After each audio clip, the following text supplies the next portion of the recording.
case you're coming across my channel for the very first time, my name is Muthoni, and today we are traveling. It's around 10 and I'm supposed to be leaving Nairobi by around 11 to 11:30 because I'm going to one of the most famous tourist destination in Kenya. And when you're thinking about touring in Kenya, you're probably thinking about the Masai, you'll think about the wild animals, you'll think about going out on a safari, you'll think about the wildebeest migrations, and all these are found in one place, which is the Masai Mara, and that's where I'm going. It's quite interesting that even locals, Kenyan residents who've stayed in Kenya for so long have never been to the Masai Mara.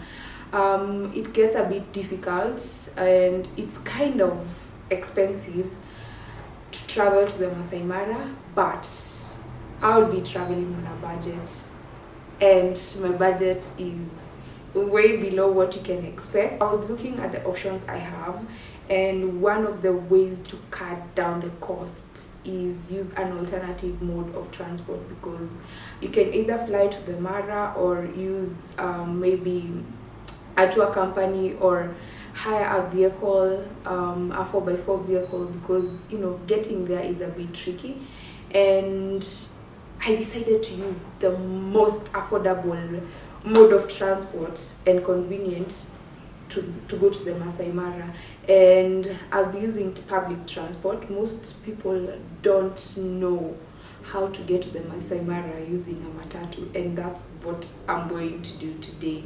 So I've been told that I should be inside the park because I'm going to a town called Talek, which is found a few kilometers into the park. You have to be inside the park by 6 because one, we don't have late night game drives, so the only reason you'll be in the park after the darkness is one, you're a game warden, and two, you are a poacher. And if you are concerned about the conservation of animals, you do not want to break any rule has been put into place to protect the animals, so you need to be inside the park by latest 6 so that you get to your destination before dark.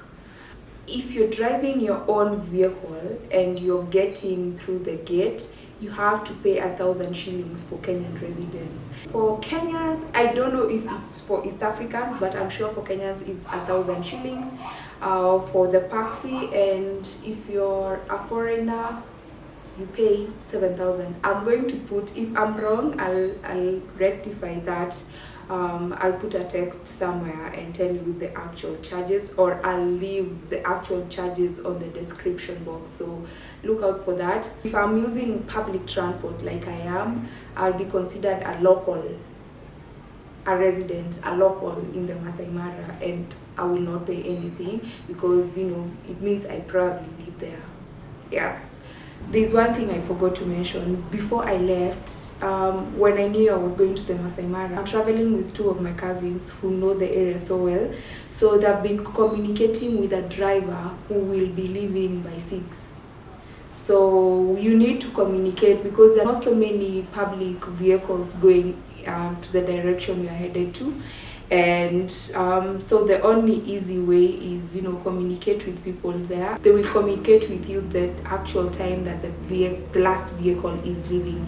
So if you miss the last vehicle, you're done. You have to spend a night in Narok, and that's not the plan. I want to go and spend the night where we are spending, and I'll tell you why. I'll tell you more ways I cut my cost.